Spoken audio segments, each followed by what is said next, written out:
A very warm welcome to everyone who's tuning into this strategic conversation on behalf of Friends of Europe. Those of you who follow this series will know that we bring together world's leaders, thinkers, commentators, influencers, decision makers to discuss the topic of the day. I'm very pleased today to have Ashish Gupta, who's Vice Corporate President of HCL Industries for both Europe and Africa. It's a great pleasure to have you with us, Ashish. We have a number of topics that I'm really keen to discuss with you. But let me kick off with one in particular. Thanks for being Lovely to have you with us. We have a number of implications for businesses like yourself that have operated both in Europe, but in also Asia and elsewhere. We've had the most tumultuous year in the past 12 months, which has basically shaken everything from how your business model operates, risk analysis, through to your ability to work effectively and trade effectively. Given where we are, 2021, we have a new administration in America and changes happening in Europe and elsewhere. Tell me, what do you see on the horizon for a business like yourself as HCL? Okay. So, first of all, thank you. Thank you for inviting me in. Thank you for inviting HCL into this conversation, right? Let's start, slightly at a meta angle before I go into, specifics for HCL. Now, all of us sort of understand that, when the crisis happened, early March last year, it took everyone by surprise, right? None of us were expecting it. So obviously the first sort of reaction was of fear and doom, right? But and in that context, HCL is an organization which runs critical infrastructure 24/7 for a lot of organizations globally, right? And our first reaction was worried about all the employees which we have, worried about all the commitments we've made to all the customers, because all their businesses run on what we essentially run, operate, and manage, and drive for them. We've had a trial by fire in the first 3 months of the crisis, but I would say we've done very, very well, both in terms of all the employees which we have, taking care of their health, making sure that they can all move remotely and start working remotely at scale without any disruption to any of our customers, right? So that was maybe phase one, right? Over the last 6-8 months, I think I've been surprised, and I think most people in the industry have been surprised as how well technology has been able to cope with this whole shift from physical working to actually remote virtual working, right? And all of us have been amazed at what you can get done, right? So when we start looking at what's happening in the horizon, right, I almost sort of think about this as three levels of sort of challenges. The first and foremost is the healthcare crisis is still not over. We are still in the middle of pandemic. The operating word, I would say, is from vaccine to vaccination, right? Each of us as individuals, as an organization, we are very focused on how do we make sure that each and every employee in the HCL organization, right, gets the right level of vaccination so that they can, they can in some ways be out of the fear zone, right? They can be a lot more freer, right, in terms of interacting with, with people around them and with colleagues and with customers, hopefully over a period of time. The second aspect is, I think that the crisis is creating, what people are calling as a K-shaped recovery, right? So there are customers of ours in the proximity industry normally, right, who are actually still massively and very badly impacted, right? And the longer this crisis goes on, there is a huge amount of damage which is being done to those customers and their economic models. But there are lots of other customers who are doing extremely well, right? So from the perspective of what we are doing, with these customers, is we are working very, very closely with both types of customers to help them reimagine and rethink how can technology help them, become more competitive. See, every crisis in my mind is an opportunity, right? So how do you use this as a crisis, which is an opportunity to reimagine your business model using technology, using more virtual ways of working, using more digital to connect to customers, Mhm. right? And those are the type of opportunities, and that is what I see more and more on the horizon. So I see a lot more reimagining of businesses across all my customer value chains, right? And we are working with them very closely in terms of sort of reimagining that. The last but not the least, right, it's a topic which is close to my heart. I believe very strongly that all of us as organizations, right, need to drive purpose within our sort of organizations, right? That's what HCL believes in, right? We have this philosophy called employees first, customer second, employees at the heart of what we Mhm. do, and we encourage employees to really think for the customer and the customer's business model, right? So how do we really engender a more equal, more purpose-led sort of society, which is not replicating what was normal in the past, but reimagining the normal of the future, right? Those are the ways I would think about what's there in the horizon. And so I'm an optimistic guy.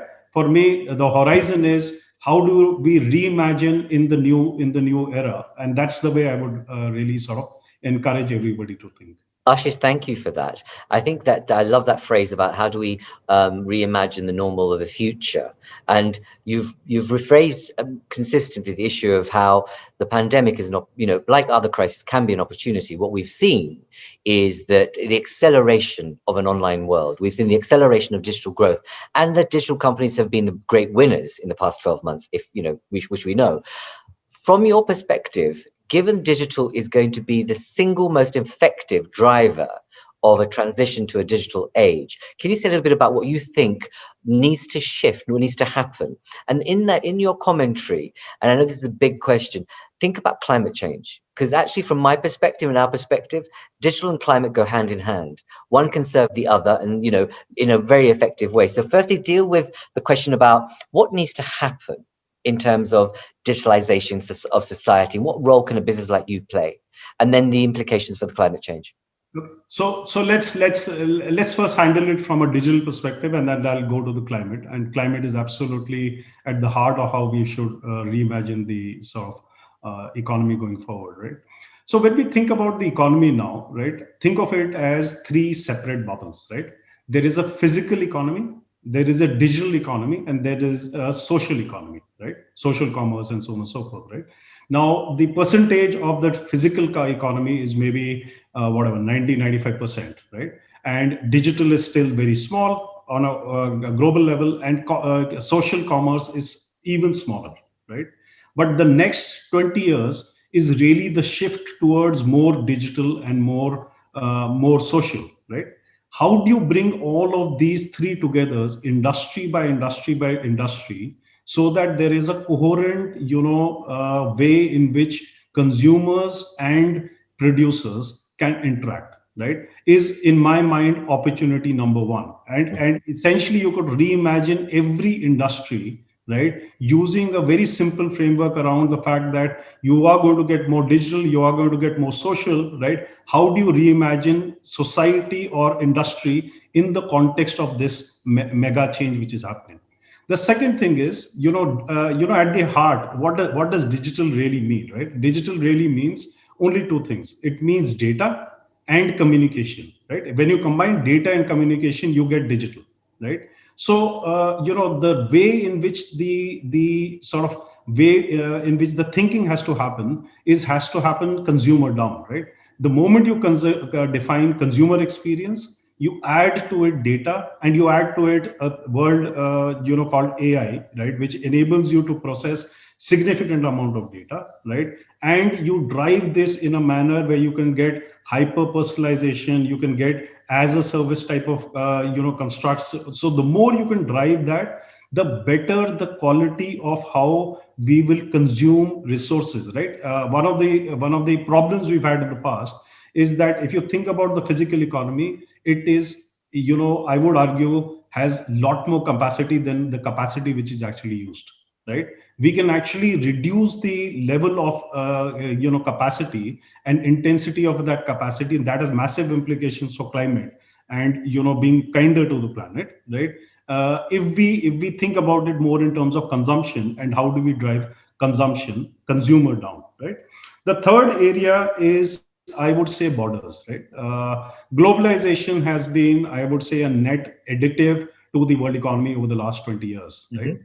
And we do see, trends where there is, nationalization and hyper nationalization starting to come around, and it's going to create more and more friction. Whereas Mm. digital actually is taking you away from physical friction, right? So how do you use this as a mechanism to drive more or less friction, right? And more common standards. You need more regulation, you need more common standards, but you need less friction and less balkanization of laws, right? I would say that's the third area. Fourth, and maybe the most important, all of this, if we don't really think about people, right? Mm. And we don't think about reskilling, we don't think about upskilling, right? Then we are going to create a huge amount of have versus have nots, right? And no society, no economy works in an environment where you have this debate between the haves and the have nots. So in my mind, if we just take these four areas, right, and start really, looking at it industry by industry by industry, you will realize that there's all the ingredients to reimagine the new normal, right? Mm. It just needs a bit of courage. It needs belief, right? It needs the belief that there's a new vision out there, and yeah, we have the ability to create this new vision, and then we have the ability to grab it as well, right? If we can get these couple of things working, then that's going to be a great, reset, and that's what pandemics normally do. So say a little bit about climate change, though, Ashish, because Okay, so let's the let's talk chief execs about and the CEOs that I've interviewed yeah. have said that actually we've learned the lesson, and actually we're not going to wait for government. We know it's part of our new green line. It's not just the bottom right line of profit. It's the points you're making about people and community, but importantly, that they will not survive if they're not green and climate friendly. and What's and your I role? 100% agree with this, right? So let me make it personal first, right? I come from the mountains. I come from where the Himalayas kick off in India, right? Mm. And therefore, I understand how fragile the ecosystem is, which we all depend on, right? You can't take it for granted, right?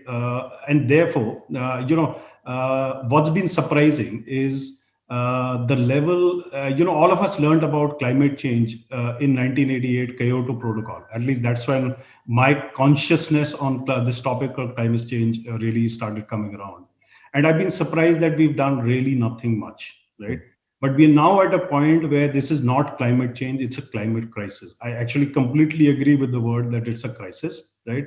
And therefore, it needs to be dealt with as a crisis, and technology is going to play a very important role. Right now, I'm personally a big fan of the European Clean Deal, $1 trillion being invested in making Europe, carbon neutral by 2050. Right, I would say, the focus is on upstream technologies which really, reduce the amount of pollutants slash the amount of intensity which we have on the planet, right? That has to be one important part.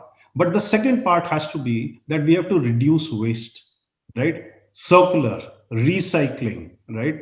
How can I do the same thing in one tenth the amount of impact which I have on the planet? The technologies for all of that exist. Electric cars 10 years back was, unimaginable. Today, electric cars is upending the automobile industry, right? So every part of the technology which has been there with us for the last 100 150 years Mm. has got reimagined. We haven't really had the courage to shift from the old to the new, Mm. right? And in my mind, that is what we need to do. We need to change it, not just in the how we produce things, but how do consumers consume, right? And how do we make it less intensive for the world at large, right? Is a very important part of the change in mindset which we need to bring about, right? And that's really a challenge which I think, all of us as individuals and all of us, collectively are accountable for, right? Indeed, but as a large company, as you say, you provide critical infrastructure. You have a footprint that's across Europe and elsewhere. What is it you are really committed to doing in terms of making your contribution to a better climate? Yeah. So we've been at the heart of really helping customers digitize at scale, right? And that means that we've been really taking away a lot of waste around how they run their internal operations, right? And hence the impact of that on the planet, right, is reducing on a continuous sort of basis, because we're enabling organizations to become greener and greener and greener. That is one aspect, right? Mhm. The second aspect is HCL as an organization itself is committed to being, carbon neutral, and hence all the changes which are required in the practices which we have within the organization is something which we are hard encouraging, right, inside the organization.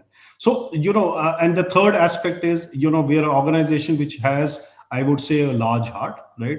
And therefore it's an organization with a purpose, and the amount of encouragement we have, right from the board, the chairman, and everybody downwards, in contributing to society and making sure that we are really adding value to the more disadvantaged aspects of the society, is something which is the third angle which I would say is extremely important for any organization to adopt. HCL certainly does, right? I'm very proud of what we do with a lot of charities in terms Yes. of amplifying their impact to the social cause. Indeed, no, I'm aware of your foundation, and it's very clear that you have, as you call, a big heart company. But it's very clear that the tradition in which you've grown up in India as a company, you've really done that thing of pay back and pay forward, which has been really interesting as a foundation, and a very different model actually of what people call here corporate social responsibility. Is not seen as that. Actually, it's a different articulation, which I think is quite. There are lessons for others to learn about the kind of foundation that you've established. Let me kind of tail off this conversation now with two things. One thing I want to talk about is the rules of the game. Yeah, Any business, any marketplace runs by a set of rules. And we absolutely. know that those rules have been fundamentally torn up in the past 12 months, both the economic rule book, but also how people actually do business. And one of the things is that rules can be compromising and confounding, or they can be things which can actually enable better trade and competition. From your perspective, is Europe getting it right in terms of rule making? Okay. So I believe that there's a lot of things which Europe has done right in rules and regulation. Right. First, I'd say GDPR, for example. Right. Now, I think it's absolutely the right standard. Right. The only thing I'd wish is for the European Union to use its cloud to make it like a worldwide standard. Right. Mm. Instead of an HCL and all of my customers dealing with a million standards, country by country by country. If GDPR were to be the standard on which all the sort of world operates, right, it reduce friction. It will make digital, far richer reality for each and every business which exists today, right? The second aspect is, can you use regulation as a mechanism to sort of leapfrog Europe into the future, right? I don't think so, right? My personal belief is you win in the market by actually creating more value than somebody else does, right? That's what competitive economics is all about, right? Mhm. So my own sense is that actually we need to be doing a lot more in Europe around how does innovation and value creation in the economy happen, and therefore what are the common sets of rules and standards under which we are operating, right? So if we can have more standards on what is allowed versus what is not allowed, right? And almost like GDPR, make that as a common standard, it will sort of form the foundation of what the new internet looks like. I'll just take 1 second. The internet as it is evolved in the US, right, is a very click model, Mhm. because all based on monetizing advertising. Mhm. But if you go to the east and you start thinking about the model which is getting built in China and also in India, it's actually a transaction internet, Mhm. right? It's not a click internet, because the overall advertising which you use, or the overall advertising as a percentage of the economy, is very small compared to what's it in the West, right? And therefore what you really see is a massive opportunity for Europe to almost sort of learn the best lessons from both, right? And say, how can I create a set of rules and standards which enable organizations in Europe to leapfrog into the future with a lot more responsibility, right? And as long as the regulations are the same for everyone, Mhm. it's absolutely brilliant because it provides a platform where we don't end up undermining the foundation which has made us this strong, right? You don't undermine democracy, you don't undermine, any of the fundamental structures which enable all of us to, as society move forward, right? So as long as we can find a balance between this, and the more we can create it as a competitive environment, right?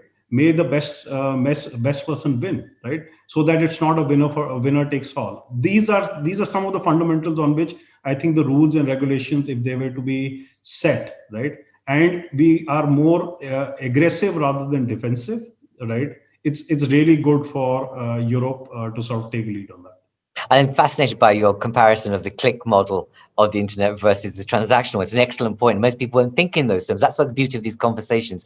And I suppose for me, it's about how can a company like yourself help in that transition of innovation? Because what you actually need is government is very poor at catching up on the technological pace of change, but also almost lagging behind the intelligence curve in terms of what is currently taking place. But business, as a business, you have a deep insight into actually how consumers and customers are behaving, and how can you use that more? What's something, say something about what you think is the new frontier of what, if people talk about data, but data is people and their consumption habits, their all sorts of habits.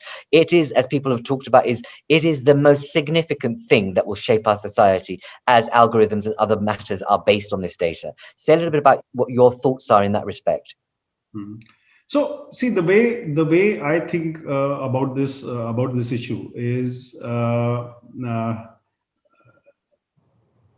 see, okay. The first and foremost is that data is obviously at the heart of the new economy and the way it's getting sort of created. Right now, how do you segregate what is personal information, right, versus what is non-personal information, and how do you sort of find a way to get this personal information to be owned by the person who uses it rather than by social platforms, right, is issue number one, right? uh, from HCL's perspective, we've been working with almost all of our customers over the last maybe 3 to 4 years, as this word called digital started coming around in the marketplace, to sort of say, how can you use technology to reimagine your business and your business model using technology, right? And being responsible, right? Because you already are regulated by a lot of things in the physical world, Mhm. right? It is reasonable to assume that a lot of those things are actually applicable in the digital world as well, right? I don't believe in this theory about this platform is a completely new, kid which has no correlation with, let's say, transportation. There are Mhm. sets of rules around how transportation works. There are things which actually make that whole environment safe, right?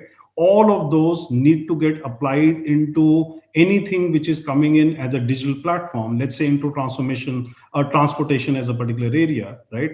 And how do you marry these regulations of what was in the physical world? How do you create these regulations which are in the physical world? How do you make sure that the data and the data protection aspects are actually easier to enforce rather than tougher to enforce, reduce a lot more of the edge cases, right, and make it simpler?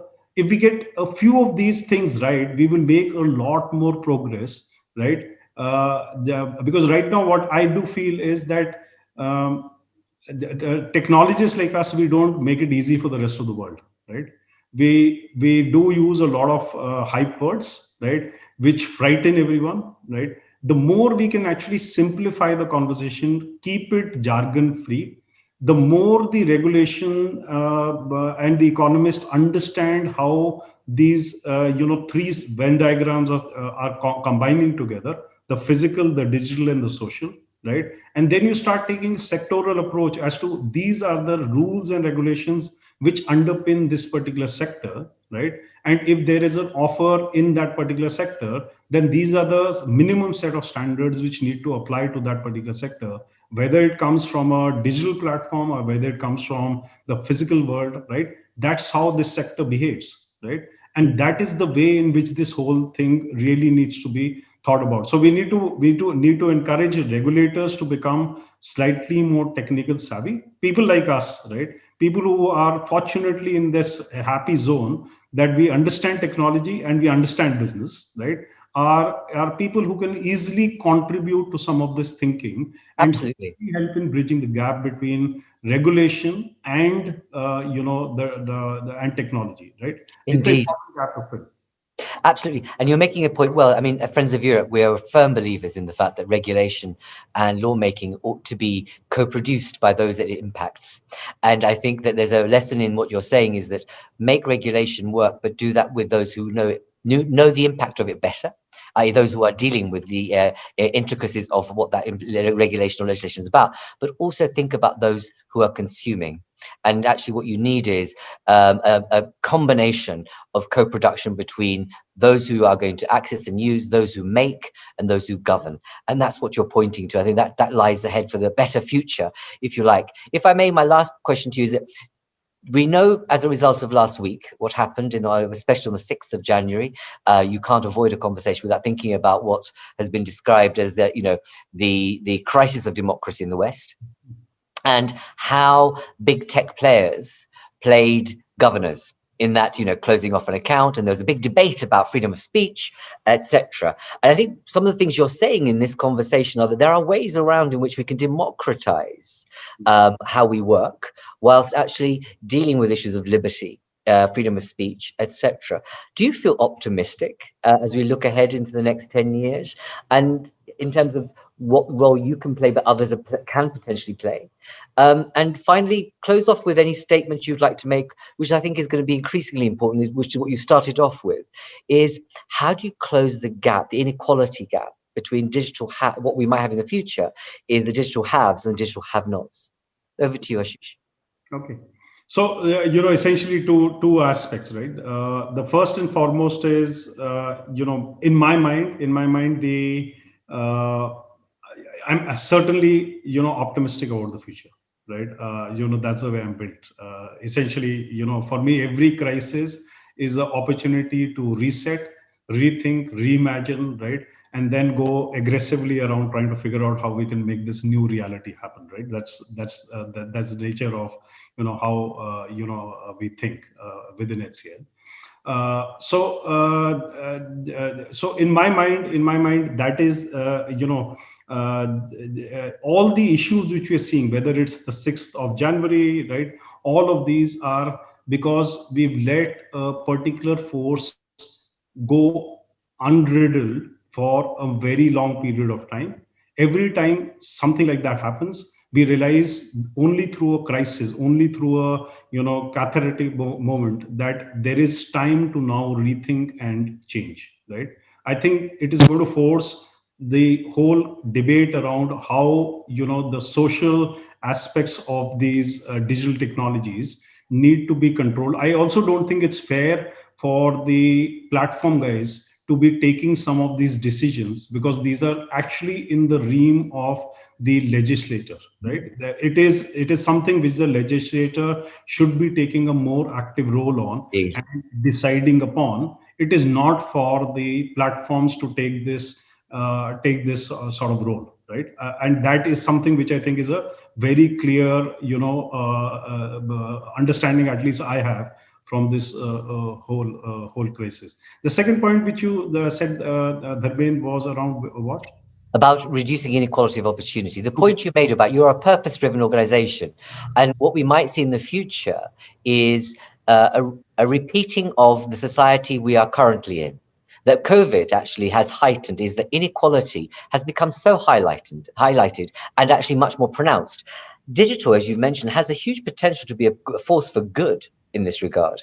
What's your personal kind of sense of that in terms of the role that companies like yourselves can play in reducing inequality of opportunity? So I am a very strong believer that technology is going to massively fragmentize demand and supply, right?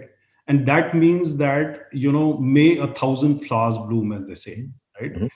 This is the new world is a world where you will have a lot of innovation coming from people who have the guts and gumption to create and think new, right? So the role of organizations like us, the role of society at large really becomes, how do we, get kids to understand, tech at scale, right? How do we give them the tools which are the tools of the future, right? And help them to sort of think about reimagining the future almost from a ground up sort of perspective, right? And it is in that context, I think we should really also think about this whole thing about reskilling and upskilling, right? So the more we can actually drive digital literacy, the Mm. more we can actually drive more and more competency around digital, en masse, to as far and wide a set of people as possible, the better there's a chance that they will create the businesses of the future, right? And that will have a positive virtual cycle. I think the role of the companies like us, the role of government, is to find a way to encourage this risk taking at the grassroots, right? The more we can do this grassroots risk taking, right, the better is the probability that you'll find 100 people who will actually create the next generation of companies, and that will then create jobs and the positive impacts around wherever these are created, right? And then at a meta level, how do you ensure that these don't become winner take all, but there is sufficient competition so that it gets spread out across not two but 100, 100 large entrepreneurs in that same space, right? And if we can do balance between these two, I think there's much we can achieve. Excellent. Ashish, thank you. Thank you for your time. And, I take your words very seriously. That sense, the message you have consistently delivered through this conversation is about reimagining a new normal. But Yeah. more importantly, I love your statement that, have the guts and the gumption to really innovate for social good and social purpose. Thank you very much, Ashish, for being with us. Thank And we you. wish you well, and we look forward to continue to work with you. And also some of your words, I hope, are heard by other corporates, but also governments as we look ahead to a year, especially the next 24 months, that are going to be critical for Europe's future, but also the globe's future, both in the social space, the business space, and importantly, climate and digital. Thank you very much for your time, Ashish. And those of you who are tuning in, please visit our website for future events and our next strategic conversation. That's all from me, Dharmendra Kanani from Friends of Europe.